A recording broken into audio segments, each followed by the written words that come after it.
A reading from the Holy Bible, the New American Bible. The book of Deuteronomy, chapter 12, the Deuteronomic Code, one center of worship.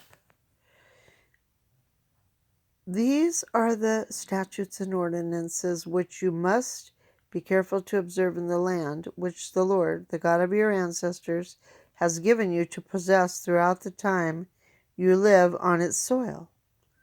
Destroy entirely all the places where the nations you are to dispossess serve their gods on the high mountains, on the hills, and under every green tree.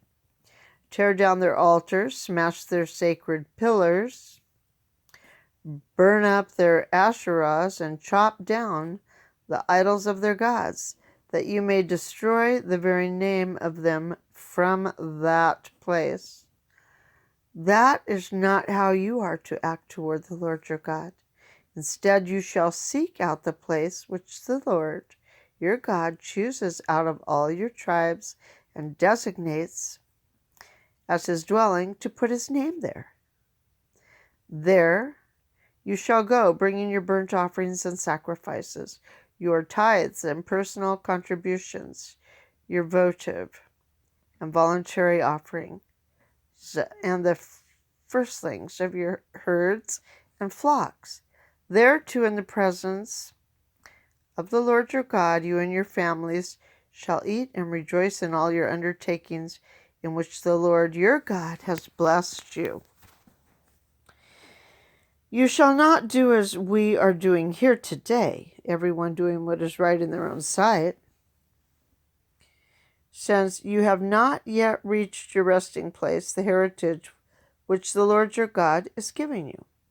But after you have crossed the Jordan and dwell in the land which the Lord your God is giving you as a heritage, when he has given you rest from all your enemies round about, and you live there in security, then to the place which the Lord your God chooses as the dwelling place for his name, you shall bring all that I command you, your burnt offerings and sacrifices, your tithes and personal contributions, and every special offering you have vowed to the Lord. You shall rejoice in the presence of the Lord your God with your sons and daughters, your male and female slaves, as well as with the Levite within your gates, who has no hereditary portion with you. Be careful not to sacrifice your burnt offerings in any place you like, but offer them in the place which the Lord chooses in one of your tribal territories. There you shall do what I command you. Profane and sacred slaughter. However, in any of your communities you may slaughter and eat meat freely, according to the blessing that the Lord your God has given you. The unclean as well as the clean may eat it, as they do the gazelle or the deer. Only you shall not eat of the blood, but must pour it out on the ground like water. Moreover, you may not in your own communities partake of your tithe, of grain or wine or oil, or of the firstborn of your herd or flock, of any offering you have vowed, of your voluntary offerings, or of your personal contributions. These you must eat in the presence of the Lord your God, in the place that the Lord your God chooses, along with your sons and daughters, your male and female slave, and the Levite within your gates. And there in the presence of the Lord you shall rejoice in all your undertakings. Be careful also that you do not neglect the Levite as long as you live in your land. After the Lord your God has enlarged your territory, as he promised you, and you think,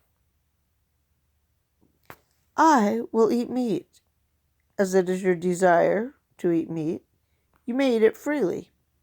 And if the place where the Lord your God chooses to put his name is too far, you may slaughter in the manner I have commanded you any of your herd or flock that the Lord has given you, and eat it freely in your own community. You may eat it as you would the gazelle or the deer, the unclean and the clean, eating it together.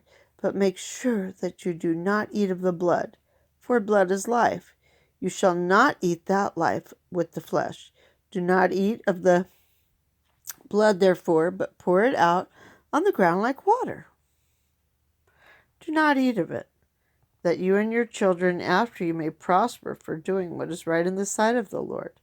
However, any sacred gifts or votive offerings that you may have, you shall bring with you to the place which the Lord chooses, and there you must sacrifice your burnt offerings, both the flesh and the blood on the altar of the Lord your God. Of your other sacrifices, the blood indeed must be poured out against the altar of the Lord your God, but their flesh you may eat.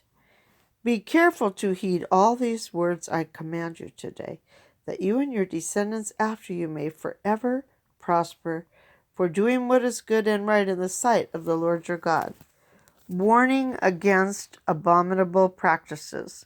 When the Lord your God cuts down from before you the nations you are going in to dispossess, and you have dispossessed them and are settled in their land, be careful that you not be trapped into following them after they have been destroyed before you. Do not inquire regarding their gods. How did these nations serve their gods, so I might do the same? You shall not worship. You shall not worship the Lord your God that way, because they offered to their gods every abomination that the Lord detests, even burning their sons and daughters to their gods. Chapter 12, verse 11 has a note. Sacrifice is to be confined to the single place that the Lord has chosen. Eventually, that was Jerusalem. At this point, a distinction is being made between cultic sacrifice and slaughter of animals for food in any of your communities within your gates. Verse 16. The blood was understood to be the source or vehicle of life, and so was not to be consumed. See Genesis 9:4. That concludes the reading of Deuteronomy 12 and its notes. The word of the Lord, thanks be to God.